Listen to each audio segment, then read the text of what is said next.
అంటే రాబోయే భవిష్యత్ తరాలకు చంద్రబాబు గారి నాయకత్వం ఎలాంటి కార్యక్రమాలు అంటే పరిశ్రమలు గాని, లేదంటే అభివృద్ధి గాని ఎలా ఉండబోతుంది? చాలా ఉన్నాయి. మన పిల్లలు మన దగ్గరే ఉంటారు ముందు మెయిన్. మన పిల్లల దగ్గరే మనం ఉంటాం. తల్లిదండ్రి ఇలువేంటో తెలుస్తది. మనల్ని వదిలిపెట్టి పోవాల్సిన అవసరం లేదు ముందు మెయిన్. అది తెలుసుకోవాలి. ఇవాళ మనం ఒంటరి వాళ్ళం అయితున్నామంటే అలా ఎందుకు అవుతున్నాం? మనకి వాళ్ళ భవిష్యత్తు ఇవ్వలేమేమోనని భయమేసి మనం పంపిస్తున్నాం. ఇంక మీదట ఆ అవసరం రాదు. మన పిల్లలు మన దగ్గరే ఉంటారు. అంటే బాబు గారు ఒక భరోసాగా ఉంటారని మీరు అంటున్నారు. ఆ 100% నమ్మకంతో ఉంటున్నాం. మరి ఆ బాబు గారి కొడుకైన నారా లోకేష్ గారి పనితీరు ఎలా ఉంది? నేర్చుకుంటారు బాబు గారు కొడుకు కూడా చాలా వరకు ఎంత అభివృద్ధిలోకి వచ్చేది ఏంటి అనేది తను తెలుసుకుంటాడు.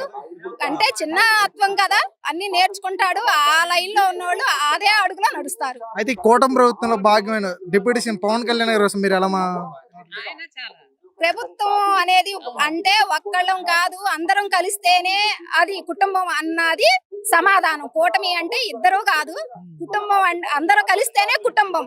ఇది మన కుటుంబం. కూటమి మన కుటుంబం.